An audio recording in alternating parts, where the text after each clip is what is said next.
श्री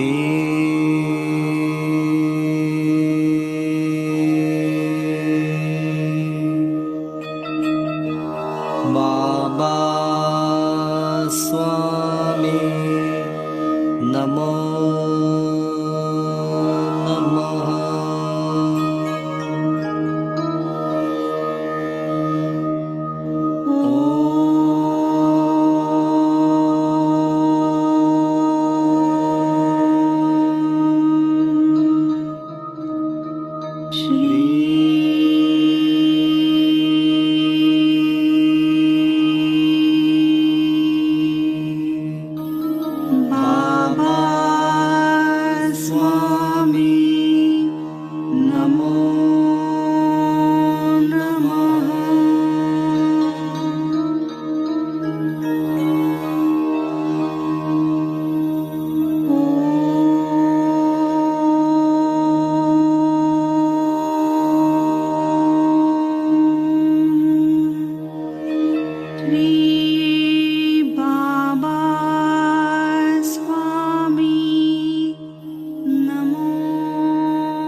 सभी पुण्यात्माओं को मेरा नमस्कार।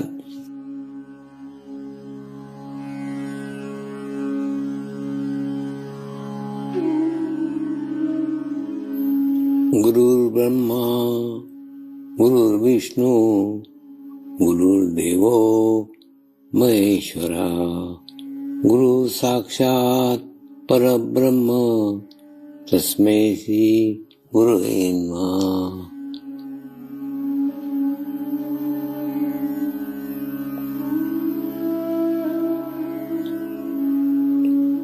ध्यान की उस स्थिति में जाएंगे जहाँ शरीर भाव पूर्णतः समाप्त हो जाता है।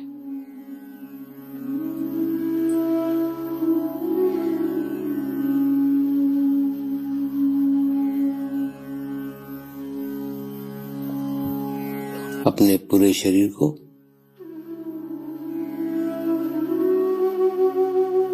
पूर्णतः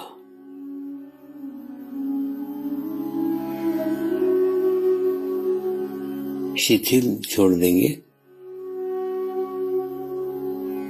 एकदम रिलैक्स हो जाइए।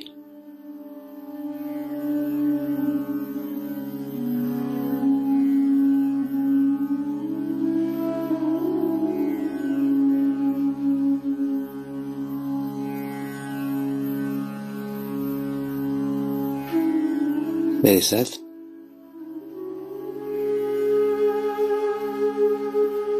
मंत्र का उच्चारण करेंगे।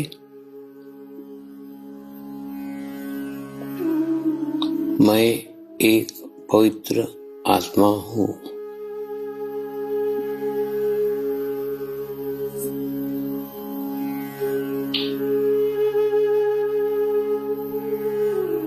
मैं एक शुद्ध आत्मा हूँ।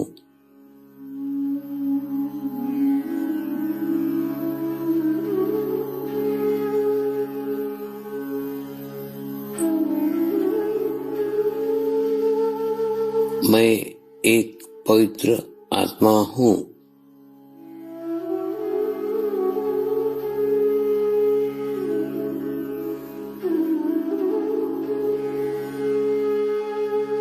मैं एक शुद्ध आत्मा हूँ।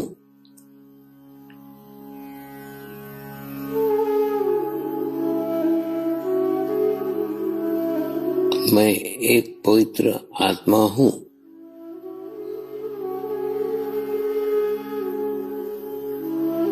मैं एक शुद्ध आत्मा हूँ।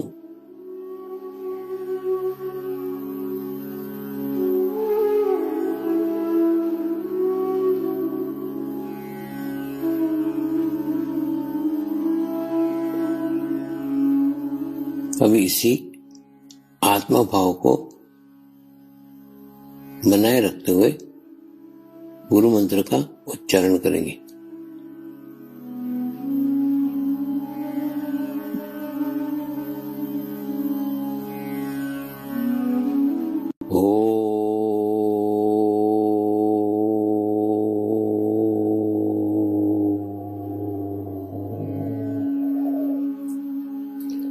श्री शिव कृपानंद स्वामी नमो नमः।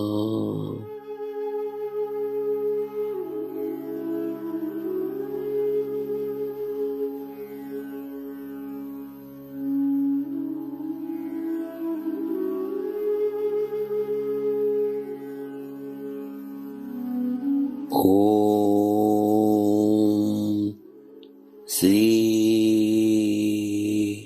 शिव कृपानंद स्वामी नमो नमः।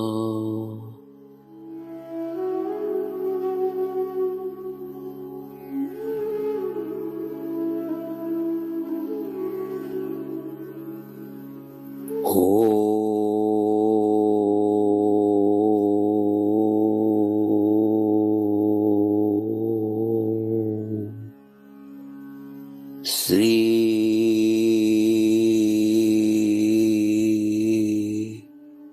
शिव कृपानंद स्वामी नमो नमः।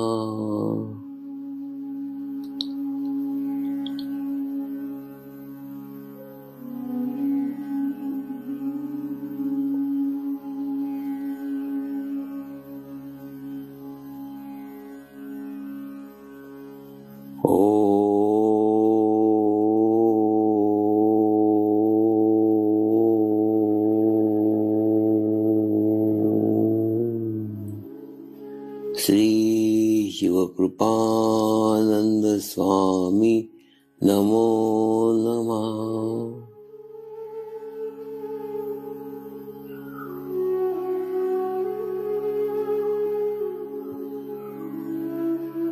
ओम श्री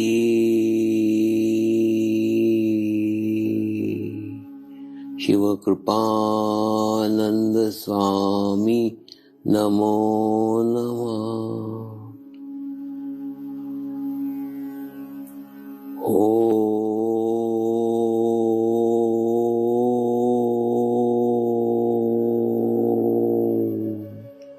श्री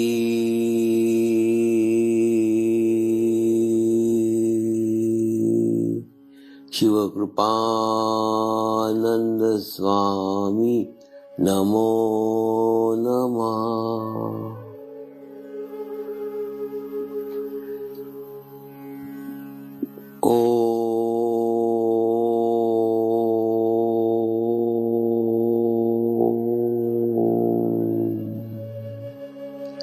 श्री शिव कृपानंद स्वामी नमो नमः।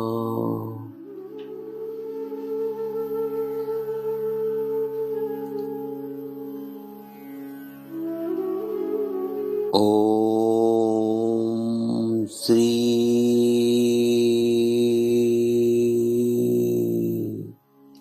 शिव कृपानंद स्वामी नमो नमः।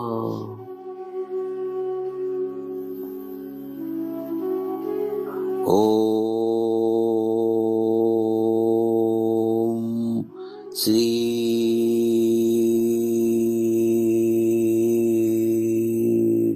शिव कृपानंद स्वामी नमो नमः।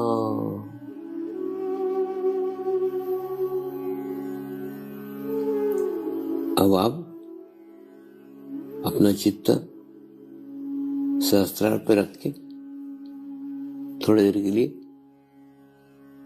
ध्यान में जाएंगे।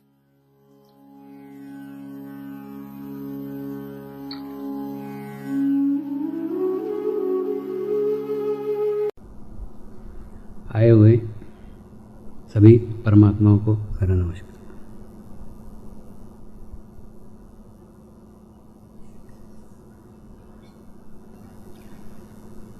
आज ही अभी आपने देखा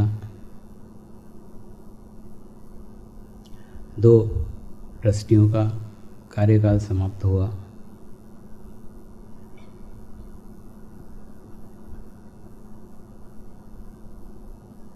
उन 2 ट्रस्टियों के स्थान पे 2 नए ट्रस्टियों की नियुक्ति हुई।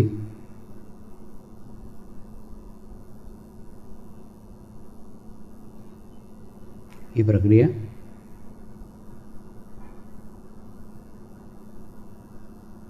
पिछले 8 सालों से अविरत चली आ रही है।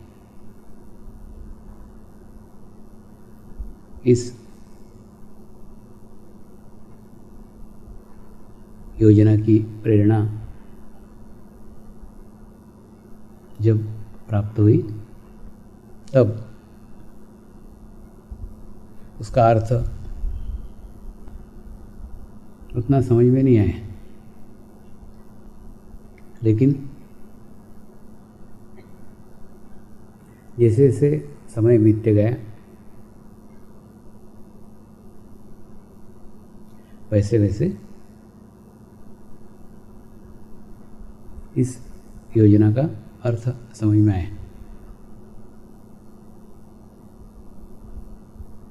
कोई भी पदाधिकारी स्थायी नहीं है।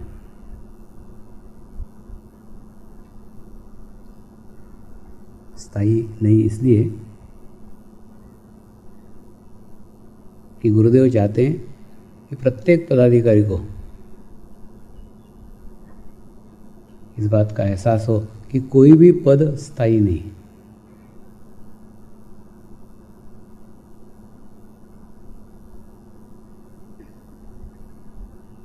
पद शाश्वत नहीं है, पद सत्य नहीं है, पद निमित्त है। आपको गुरु के पास आने का, गुरु सानिध्य प्राप्त करने का, गुरु के करीब रहने का सौभाग्य इन 3 वर्षों में मिलता है। और केवल ट्रस्टियों का नहीं, आचार्यों का भी पद स्थायी नहीं है, प्रमुख आचार्यों का भी पद स्थायी नहीं है। इसीलिए नहीं रखा है ताकि गुरुदेव चाहते हैं कि पद से भी अटैचमेंट नहीं रहे, पद का भी मोह नहीं रहे, कहीं पे भी पद में भी अटक मत जाओ। इसी उद्देश्य से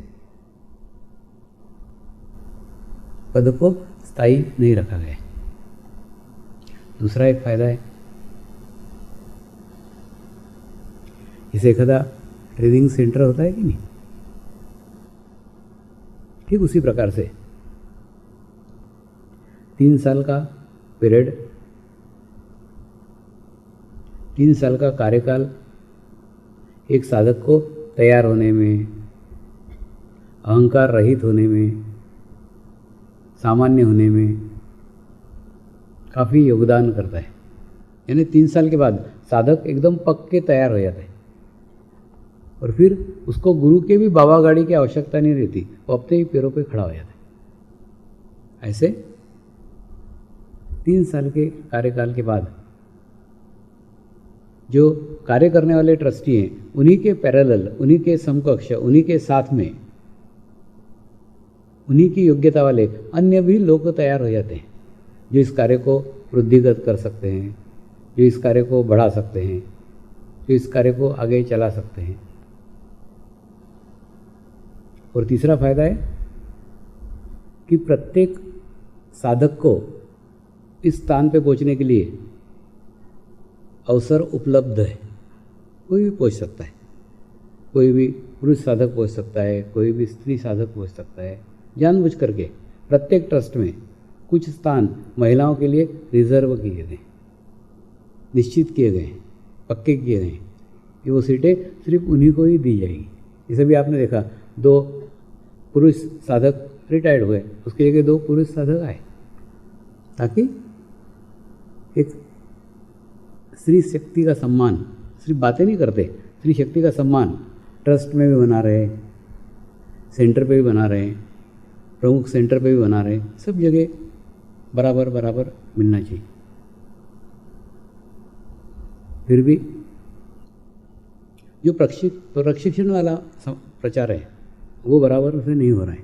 यानी 3 साल तैयार हो जाने के बाद, प्रशिक्षण लेने के बाद वो जो रिटायर्ड हुए हैं उन्होंने शांत नहीं रहना चाहिए। उन्होंने जो 3 साल में ज्ञान प्राप्त किया है, जो उनको ज्ञान प्राप्त हुआ है, जो जानकारी प्राप्त हुई है, जो इन्फॉर्मेशन प्राप्त हुई है, उस सब ज्ञान को बांटने के लिए कार्य करना चाहिए। जितने रिटायर्ड ट्रस्टी होते हैं, जितने रिटायर्ड प्रमुख आचार्य होते हैं, जितने आचार्य रिटायर्ड होते हैं, उन्होंने प्रचार का कार्य हाथ में लेना चाहिए, क्योंकि उनको उनके कार्यकाल के अंदर काफ़ी जानने का, काफ़ी समझने का, काफ़ी महसूस करने का, काफ़ी अनुभव करने का अवसर मिला हुआ रहता है। तो उस अवसर को वो वृद्धिगत करें, बढ़ाएं। अपने को जो कुछ मिला है उसको बढ़ाना सीख लो, उसको बांटना सीख लो, खुद ब खुद बढ़ता चला जाएगा। जब मैं हिमालय में छोटे छोटे शिविर लेता था, 10-10 लोगों के शिविर लेता था, 15-15 लोगों के शिविर लेता था, तो उस शिविर के अंदर भी एक साधक मेरे साथ रहता था। वो साधक भी कई बार शिविर आयोजित करके मुझे देता था। तो जब वो अभी विदेश चला गया, लेकिन जब उसको पता चला कि अब इतना फैल गया है, इतना वृद्धिगत हो गया है, इतने देशों के अंदर हो गया है, विश्व स्तर के ऊपर हो गया है, तो उसने मुझे पूछा, स्वामी जी इतने 7-8 साल में इतने छोटे से इतने बड़े स्तर के ऊपर कैसे संभव हो सका? तो उनको जो बात कही वही बात आज आपको कह रहा हूँ। वो 2 चीज़ें पकड़ लो, ऑटोमेटिकली सब कुछ हो जाएगा। पहली बात, निस्वार्थ भाव से कार्य किया, कोई भी स्वार्थ रख के, कोई भी इच्छा रख के कोई कार्य नहीं किया, पूर्ण निस्वार्थ भाव से कार्य किया। एक तो निस्वार्थ भाव से कार्य करना सीखो। दूसरा, सतत अच्छा काम किया। देखिए, जब आप दूसरे के लिए कुछ कार्य करते हैं तो आपको एक खुशी प्राप्त होती है, और वो सतत करते रहेंगे तो क्या होगा? आपका आत्मबल स्ट्रांग होगा, आपका आत्मबल मजबूत होगा, और आत्मबल मजबूत होगा तो आत्मा का प्रकाश आपके चारों ओर पड़ेगा, चारों ओर पड़ेगा। चारों ओर यानी सभी दिशाओं के अंदर पड़ेगा, सभी क्षेत्रों के अंदर पड़ेगा। ऐसा नहीं है कि व्यवहारिक क्षेत्र अलग है, आध्यात्मिक क्षेत्र अलग है, आध्यात्मिक क्षेत्र का प्रकाश अलग है, व्यवहारिक क्षेत्र का प्रकाश अलग है, ऐसा कुछ नहीं है। एक ही चैतन्य है, एक ही चेतना है, एक ही प्रभाव है, वो प्रभाव सब दूर पड़ेगा तो आपका सर्वांगीण विकास होगा। इसीलिए मैं कहता हूँ ना, सर्वांगीण विकास। सर्वांगीण मतलब सारे अंगों में आपका विकास होगा। फिर आपका व्यवसाय हो, आपकी नौकरी हो, आपका एजुकेशन हो, आपका गृहस्थी हो, सब एंगल से, सब दूर से आपका विकास होगा, सर्वांगीण विकास होगा। कैसे? सतत अच्छा कार्य करने से। तो 2 बातें करी, निस्वार्थ भाव से कार्य किया और सतत अच्छा कार्य किया। तो सतत कार्य करते करते वृद्धिगत हुआ। अब धीरे धीरे आपको आश्रम का डेवलपमेंट दिख रहा है, नए नए हॉल बन रहे हैं। हो सकता है ये जो पंडाल में हम बैठे हैं, कल ये बड़े हॉल में तब्दील हो जाए और कल हम एक हॉल में बैठे।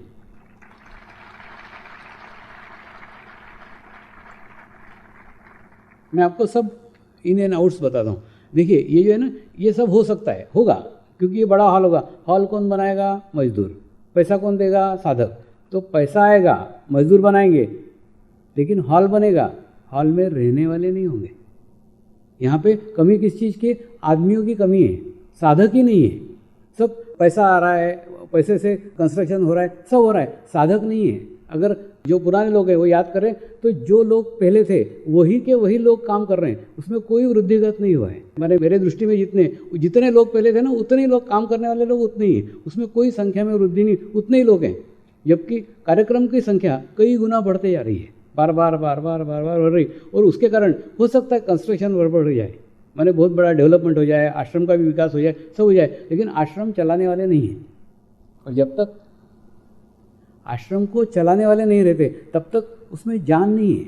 मतलब उसका जो मुख्य तत्व है। देखिए, ये बिल्डिंग, ये कंस्ट्रक्शन इस चीज़ को अगली पीढ़ी तक नहीं लेके जाएगा। जैसे अभी हाल ही में गुरु पूर्णिमा का कार्यक्रम हुआ। गुरु पूर्णिमा के कार्यक्रम के बाद में मुझे जूनागढ़ घुमाने के लिए लेके गए। बहुत बड़े बड़े किले थे, बहुत बड़े बड़े राजमहल थे, खंडर थे, कोई कुत्ता भी नहीं आता था वहाँ टांग मारने को। ऐसी हालत है। ऐसी हालत बिल्डिंगों की होती है। क्यों? क्योंकि बिल्डिंग में चैतन्य नहीं होता, बिल्डिंग में वाइब्रेशंस नहीं होते। तो अगर वाइब्रेशंस का सफ़र करने का है, अगर आपको अगले पीढ़ी को चैतन्य देने का है, अगर बिल्डिंग देने का है, तो मेरे को बोलने का ज़रूरत ही नहीं, ऑटोमेटिकली हो रहा है, पैसा आ रहा है, बिल्डिंगें बन रही है, बड़े बड़े और हॉल बन जाएंगे, सब हो जाएगा। ये हो जाने से ये चेतना अगले पीढ़ी तक नहीं पहुंच सकती। अगले पीढ़ी तक इसलिए नहीं पहुंच सकती क्योंकि बिल्डिंग थोड़ी पहुंचाएगी, ये ईंटें थोड़ी पहुंचाएगी, सीमेंट थोड़ी पहुंचाएगी, ये फर्शियाँ थोड़ी पहुंचाएगी, ये टाइल्स थोड़ी पहुंचाएंगे। ये सब चीज़ें अगली पीढ़ी तक नहीं पहुंच सकती। आप मेरे दर्द को समझो। इसके अंदर जब तक जीवित साधक नहीं आते, भले ही झोपड़े में रहे हो, छोटे से झोपड़े में रहे, लेकिन 4 साधक अगर तैयार हो जाते हैं तो वो कल 4 महल खड़े कर सकते हैं, 4 आश्रम खड़े कर सकते हैं। वो नहीं है, वो कमी है। दूसरा, आप मेरे आसपास देखते हो कि नहीं, राम भाई, श्याम भाई, सब मेरे उम्र के हैं। जैसे आप इन्वेस्ट करते हो कि नहीं, कुछ शेयर में इन्वेस्ट करते हो, कुछ पोस्ट में इन्वेस्ट करते हो, कुछ ज़मीन में इन्वेस्ट करते हो, कुछ सोने में इन्वेस्ट करते हो, अलग अलग जगह इन्वेस्टमेंट करते हो। क्यों? क्योंकि एक जगह का डूबा तो दूसरी जगह का रहेगा, दूसरी जगह का डूबा तो तीसरी जगह का डूबेगा। तो ऐसा कुछ भी नहीं है। मेरा इन्वेस्टमेंट सब डेड है। डेड मतलब मैं उनको इन्वेस्ट कर रहा हूँ जो मेरे साथ ही जाने वाले हैं। तो ये इन्वेस्टमेंट का कुछ फ़ायदा है क्या? एक ही जगह डाल रहा हूँ तो इसका कुछ भी फ़ायदा नहीं है। इसका फ़ायदा तब तक नहीं है जब तक इसमें युवा पीढ़ी नहीं आती। मैंने बताया ना, कल 30 साल से कम उम्र का एक भी बच्चा, एक भी बच्ची मेरे आसपास भी नहीं है, कोई भी नहीं है, मेरे कोई भी करीब नहीं है, कोई भी आसपास नहीं है कि जो मुझसे कुछ ग्रहण कर सके। मेरा सानिध्य उसको जो मिल रहा है उसमें कुछ इन्वेस्ट हो सके, वो कुछ संग्रह हो सके और वो संग्रह होकर वो अगली पीढ़ी को दे सके। एक भी नहीं है, कोई भी नहीं है। जब कोई है ही नहीं तो ये सारा समय बर्बाद हो रहा है। ये मेरे लाइफ का टाइम बर्बाद हो रहा है। एक एक क्षण महत्वपूर्ण है और एक एक क्षण जो वापस कभी नहीं आएगा, एक एक साल जो कभी वापस नहीं आएगा, प्रत्येक साल गंवाया जा रहा है और खर्च वहाँ हो रहा है जहाँ कुछ उपयोग नहीं है, जहाँ जाके अगली जनरेशन नहीं है, वो अगली पीढ़ी नहीं है और अगली पीढ़ी तक ये नहीं पहुँचा है तो अगली पीढ़ी तक नहीं जा सकता। आवश्यकता है अगले पीढ़ी तक करने की। कई बार मैं बहुत हृदयपूर्वक कहता हूँ, बहुत तीव्रता से कहता हूँ। बच्चे बोलते नहीं, वो आपके आसपास के लोग हमको आसपास फटकने नहीं देते। सोचने का विषय है, आसपास फटकने नहीं देते। क्यों नहीं देते? क्योंकि आपके ऊपर उनका फेथ ही नहीं है, आपके ऊपर उनका विश्वास ही नहीं है। देखिए, जैसे कहते भिखारी को अगर समझ लो आप 10 का नोट दे दो, फिर वो कितना संभाल करके रखेगा, क्योंकि उसको 10 रुपये कोई देता ही नहीं। उसको कोई 10 पैसे देता है, कोई 4 आने देता है, कोई 2 आने देता है, लेकिन 10 रुपये नहीं देता। तो 10 रुपये को बड़ा गांठ करके ऐसा करके संभाल के रखेगा। क्यों? बहुमूल्य है। वैसे ही जो मेरे आसपास है, जो मेरे करीब है, वो लोगों को भी मैं बहुमूल्य लगता हूँ, इसलिए वो मेरे को संभाल करके। उनको नहीं लगता कि तुम उतने रिस्पॉन्सिबल हो, उनको नहीं लगता तुम उतने जवाबदार हो। देखिए क्या होता है, तुम कल्पना करते हो कि एकदम युवा कोई आके खड़ा हो गया आश्रम में, तुरंत उसके लिए काम, ये काम तेरे को तैयार है। ऐसा थोड़ी है। पहले तुमको 4 दिन तक तुम्हारा चेहरा दिखाना पड़ता है। चेहरा दिखाने के बाद में धीरे धीरे उनको विश्वास होता है ये रेगुलर है, नियमित आता है। नियमित आने के बाद में धीरे धीरे, आश्रम का छोड़ो, सेंटर पे भी आचार्य विश्वास नहीं करते। क्यों नहीं करेंगे? क्योंकि आप सबसे पहली बात है रेगुलर होना चाहिए। सेंटर पे लोग रेगुलर नहीं है, और रेगुलर नहीं है, ध्यान में नियमित नहीं करते। सवेरे सवेरे कितने खांस के मेरे को परेशान कर डाला है, देखा कि नहीं? मेडिटेशन में खे दिवाली के फटाके फूट रहे थे। ये बता रहा है कि ध्यान नियमित नहीं है, मेडिटेशन नियमित नहीं है। ये तुम्हारी सब पोल तुम्हारे अंदर के लोग खोल देते। अगर ध्यान नियमित करते, मेडिटेशन नियमित करते तो खांसी के फटाके सवेरे नहीं फूटते। कितने खांस रहे थे, मैं आने के पूर्व शुरू हो गए दिवाली। ये सब बताता है, तुम्हारी सब पोल यहाँ खुल जाती है। तुम मुझे मूर्ख समझते हो, मैं तुम्हें मूर्ख समझता हूँ। मैं सब कुछ जानता हूँ, लेकिन फिर भी बना रहता हूँ बुद्धू।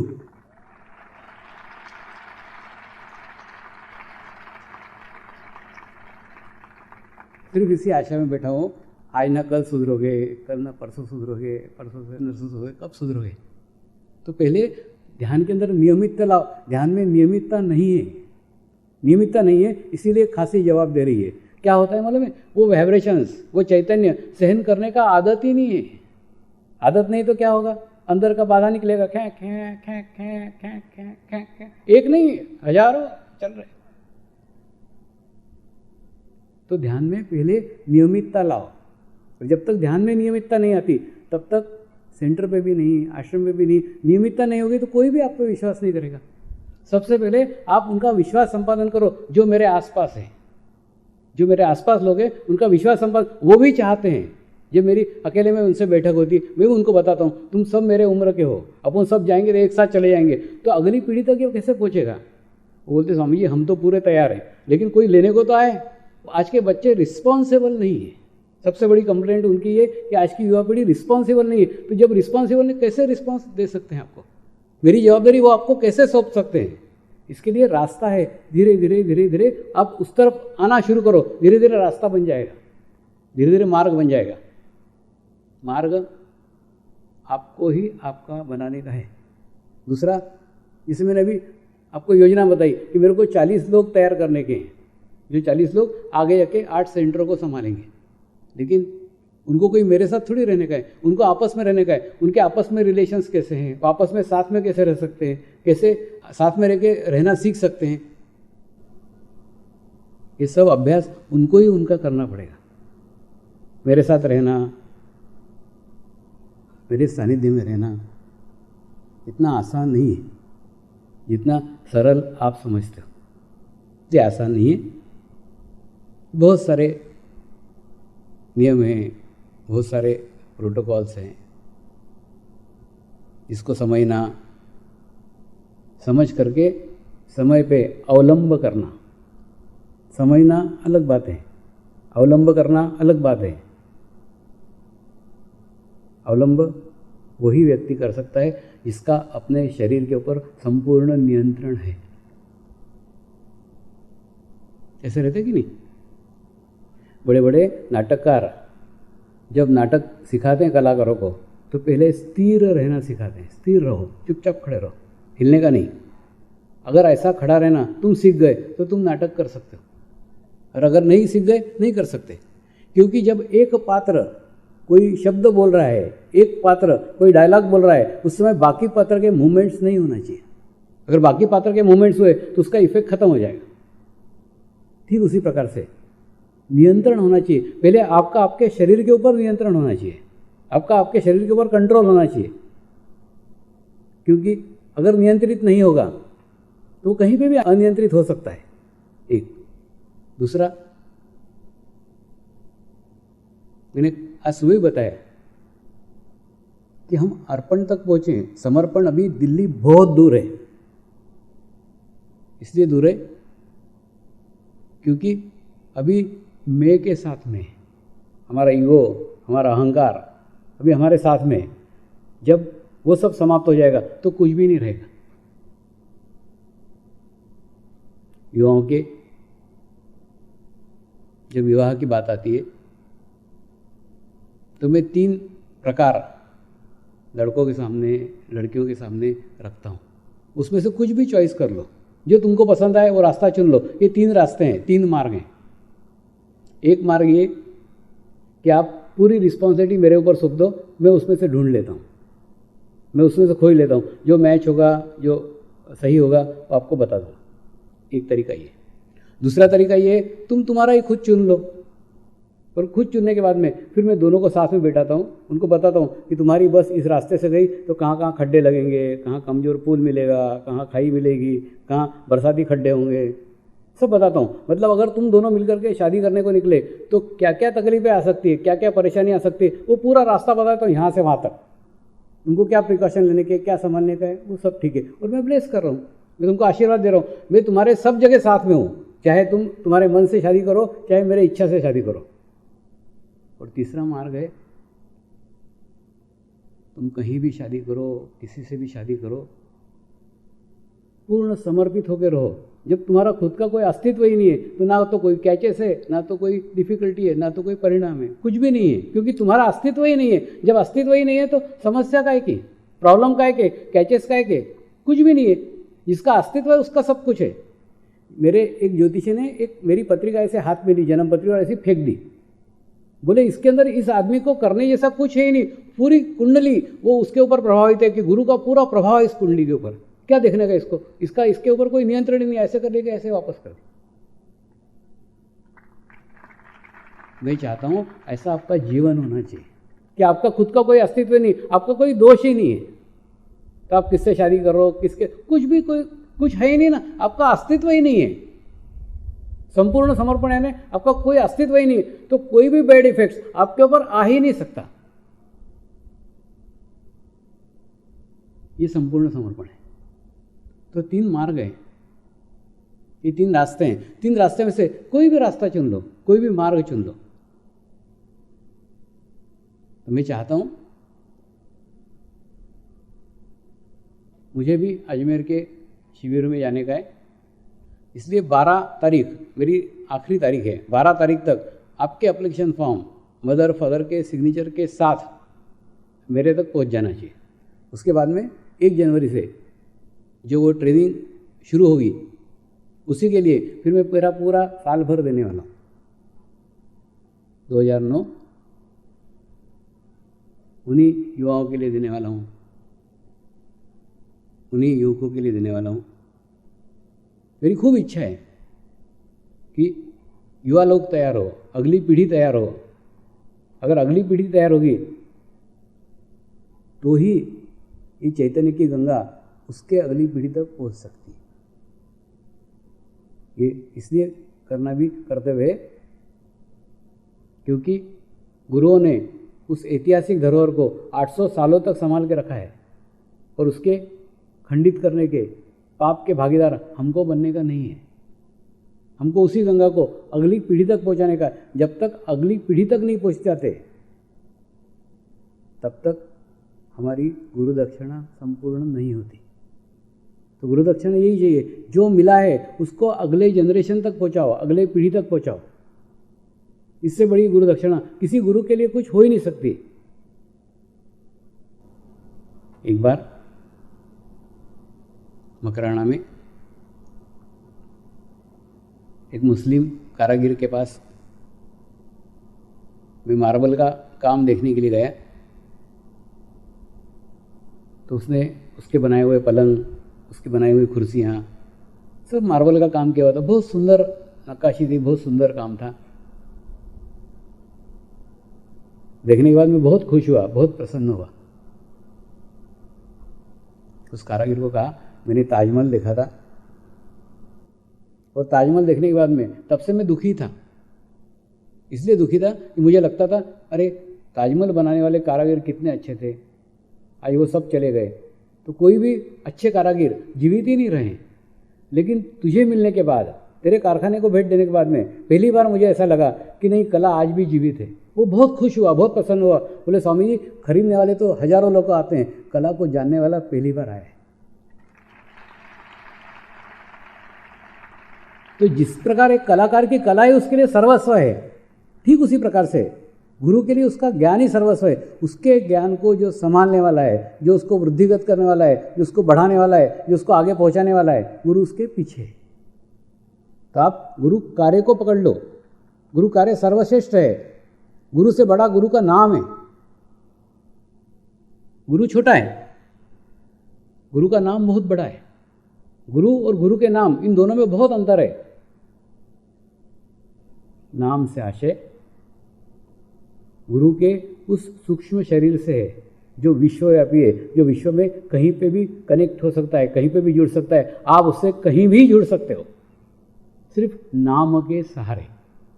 गुरु के नाम के सहारे आप उस गुरु के सूक्ष्म शरीर के साथ जुड़ सकते हो। गुरु से बड़ा गुरु का नाम है, और गुरु चला जाएगा, गुरु का नाम शाश्वत है, वो कभी नहीं जाएगा, न कभी गया है।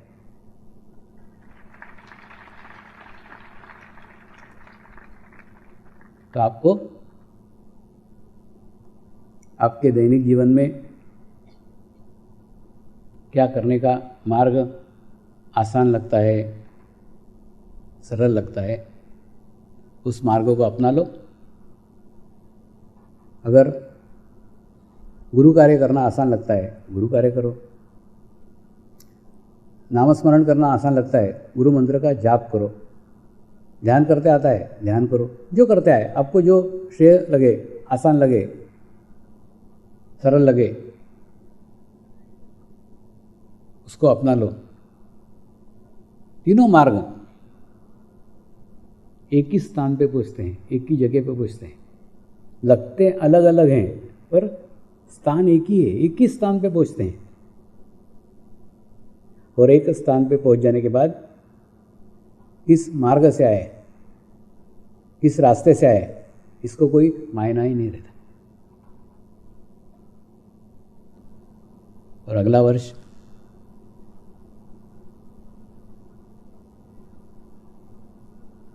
महिला वर्ष के रूप में मनाने की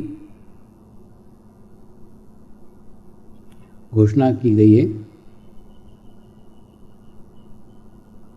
वास्तव में देखा जाए तो आध्यात्मिक दृष्टि से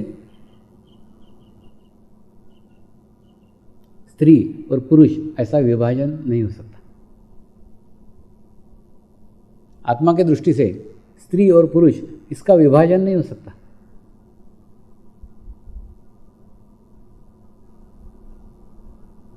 दोनों की आत्मा समान है, लेकिन एक सामाजिक संरचना का, शारीरिक संरचना का, सामाजिक ढांचे का, हमारी परंपराओं का,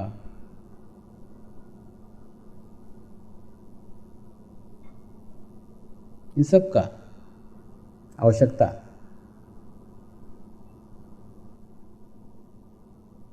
स्त्री वर्ग को अभी भी संतुलित करने की है, अभी भी बैलेंस करने की है।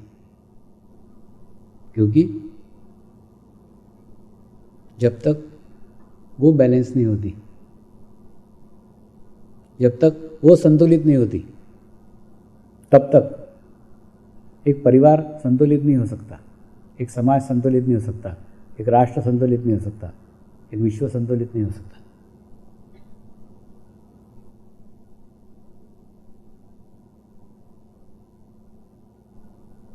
बांटना स्त्री का मूल स्वभाव है। वो अपने पास कुछ रख ही नहीं सकती, वो स्वभाव है। प्रत्येक का स्वभाव रहता है, उसका स्वभाव है। स्त्री को खाना खाने से अच्छा खाना खिलाना ज़्यादा अच्छा लगता है।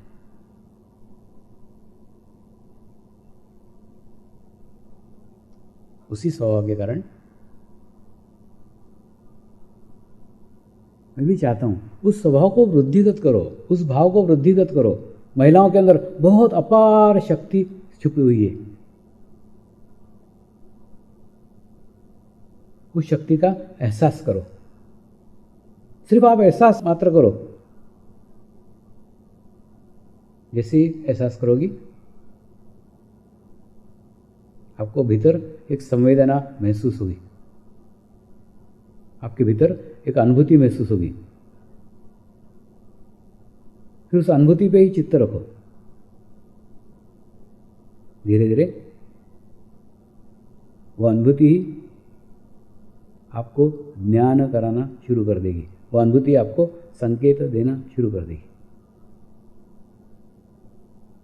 क्या करना चाहिए, क्या नहीं करना चाहिए, क्या योग्य है, क्या अयोग्य है, सबका ज्ञान आपके भीतर से ही आपको मिलना चालू हो जाएगा। मैं भीतर जाने की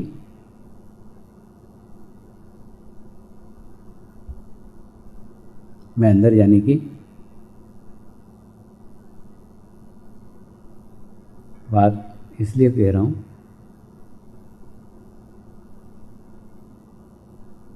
ताकि आपका चित्त भीतर और भीतर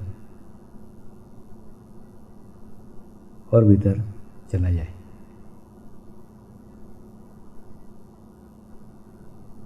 एक बार चित्त को भीतर करने का अभ्यास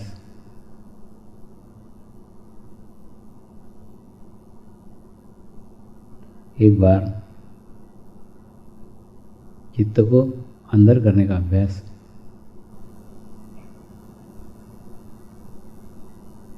आपने सीख लिया,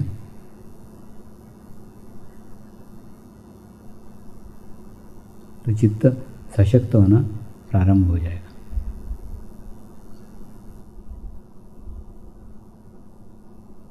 और फिर धीरे धीरे ही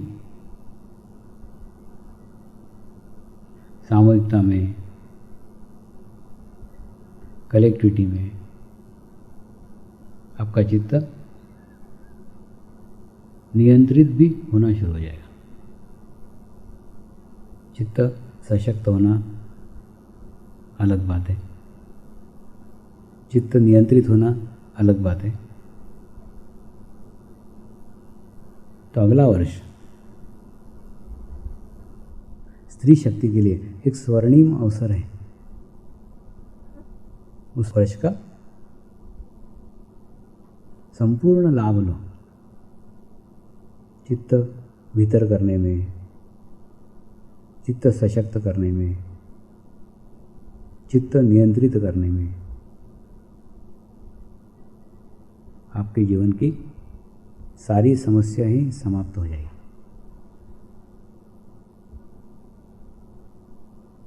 इसलिए समाप्त हो जाएगी क्योंकि दूसरों के दोषों की तरफ, दूसरों की बुराइयों की तरफ चित्त जा जाके जो नष्ट हो रहा था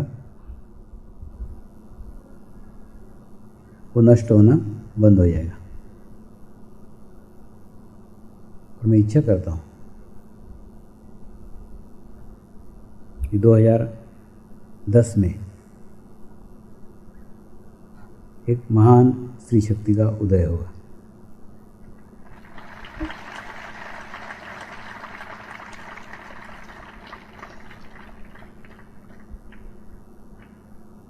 कुंडलिनी शक्ति स्वयं एक स्त्री शक्ति है, इसलिए जन्म से ही एक स्त्री शक्ति ने आपको आशीर्वाद दिया हुआ है। सिर्फ उस आशीर्वाद का एहसास करने की, उस आशीर्वाद को अनुभव करने की अत्यंत आवश्यकता है। कोई गुरु भी तब तक किसी की जागृति नहीं कर सकता जब तक वो संपूर्ण स्त्री न बन जाए। एक अपना अस्तित्व संपूर्णतः किसी को सौंप देना, ये केवल स्त्री का ही स्वभाव है। ये स्वभाव जब तक किसी गुरु में ना आ जाए तब तक उसके माध्यम से, उसके द्वारा किसी की भी जागृति हो ही नहीं सकती। जागृति यानी दूसरा जन्म है। जन्म देना तो केवल स्त्री का अधिकार है। इसीलिए गुरु को माऊली कहा गया है। माऊली यानी माँ, एक जन्म देने वाली माँ, एक आत्मा को जन्म देने वाली माँ।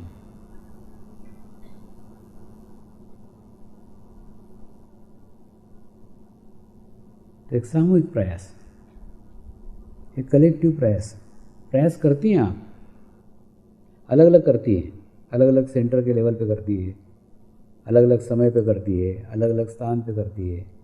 सामूहिक प्रयास नहीं है, कलेक्टिव प्रयास नहीं है। लेकिन अगला साल सामूहिक प्रयास का है, कलेक्टिव प्रयास का है। इसलिए फिर से मैं तारीखें बताता हूँ। 9 जनवरी से लेकर 23 फरवरी तक गहन अनुष्ठान में स्वर्णिम अवसर आपको मिलेगा। आप संगठित हो गए, संगठित प्रयास कीजिए। शिकायत करना किसी पुरुष की कीजिए, किसी स्त्री की शिकायत किसी स्त्री ने नहीं करना चाहिए। आप आपकी शक्तियों को कम कर रहे हो। कई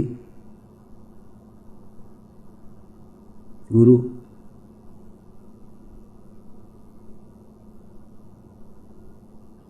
कई महात्मा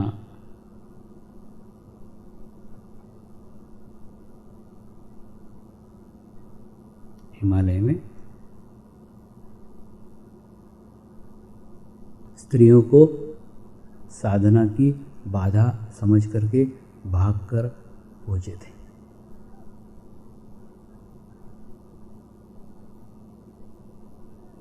ध्यान किया, मेडिटेशंस किया, मेडिटेशन करके अपने आसपास एक आभा मंडल तैयार किया, अपने आसपास एक ओरा तैयार किया,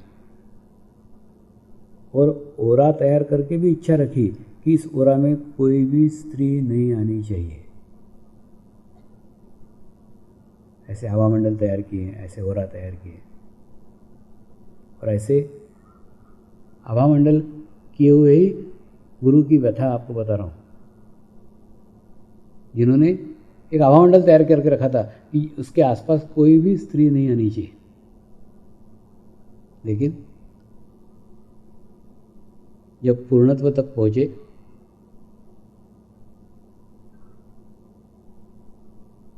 तब उन्होंने ही मुझे ज्ञान देते हुए बताया था कि एक मुकाम है, एक स्थान है, उस स्थान पे पहुंचने के बाद में स्त्री और पुरुष ये अस्तित्व नहीं रह जाता, अस्तित्व विहीन हो जाते, क्योंकि दोनों को आत्मा का स्वरूप प्राप्त हो जाता है। लेकिन इस स्थान तक पहुंचते पहुंचते सारी उम्र ही बीत गई। तो ये ज्ञान, ये स्थिति मुझे मेरे जीवन के उत्तरार्ध में मिली है, तो वो मैं चाहता हूँ कि ये ज्ञान तुम समाज में जाके बताओ। स्त्री और पुरुष एक लेवल तक भेद है, उसके बाद में कोई भेद नहीं है। अब जैसे जो लोग नमस्कार करते हैं, मेरे को तो कुछ भी नज़र नहीं आता, उसकी कुंडली दिखती है, उसके चक्र दिखते हैं, उसके वाइब्रेशन दिखते हैं, बाकी वो स्त्री है कि पुरुष मुझे पूछोगे तो नहीं बता सकता।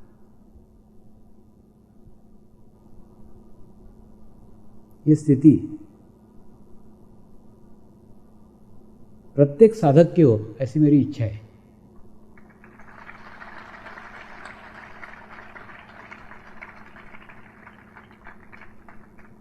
लेकिन मेरे चाहने से, मेरे इच्छा करने से, मेरे सोचने से, मेरे बताने से कुछ नहीं होगा। जब तक बताया हुआ आप आपके जीवन में अवलंब नहीं करते, जीवन में अंगीकार नहीं करते, उसको जीवन में लाते नहीं हैं, तब तक कुछ भी बदलाव, कुछ भी चेंज नहीं आ सकता।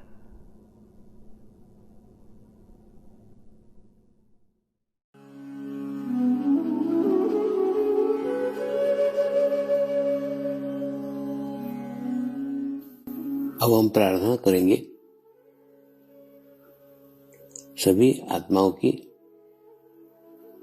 आत्म उन्नति हो, आध्यात्मिक प्रगति हो। यही हमारी प्रभु से प्रार्थना है। नमस्कार। जय आत्मेश्वर।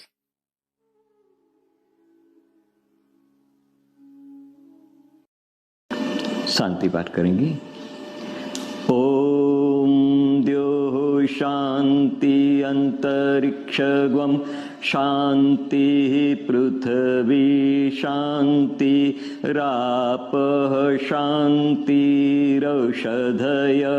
शांति वनस्पतयः शांति विश्वे देवाः शांति ब्रह्म शांति सर्वगं शांति शांतिरेव शांति क्षमा शांतिरेधि। ओम शांति शांति शांति सर्वारिष्ट सुशांतिर्भवतु।